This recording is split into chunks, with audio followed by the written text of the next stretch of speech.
मुंबई महापालिकेसाठी ठाकरेंच्या शिवसेनेनं 102 उमेदवारांना एबी फॉर्म दिले। त्यामुळे अनेक उमेदवारांनी आजच उमेदवारी अर्ज दाखल केले। उद्धव ठाकरेंनी मातोश्रीवर बोलावून निश्चित उमेदवारांना एबी फॉर्मचं वाटप केलं। एबी फॉर्म मिळाल्यानंतर काही उमेदवारांनी आणि त्यांच्या समर्थकांनी एकच जल्लोष केला। मात्र एबी फॉर्म न मिळाल्यानं काही उमेदवार हे नाराजही झाले। दरम्यान मुंबईच्या माजी महापौर आणि ठाकरेंच्या शिवसेनेच्या फायर ब्रँड नेत्या किशोरी पेडणेकर अजूनही वेटिंगवर आहेत। पेडणेकर सकाळपासून 3 वेळा मातोश्रीवर आल्या होत्या, मात्र त्यांना अजूनही एबी फॉर्म मिळालेला नाही।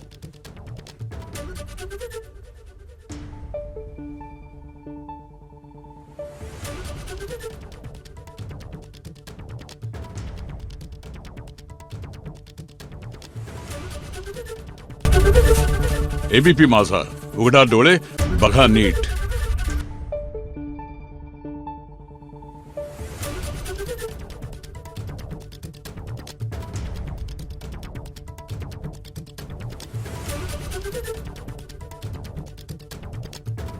Thank you.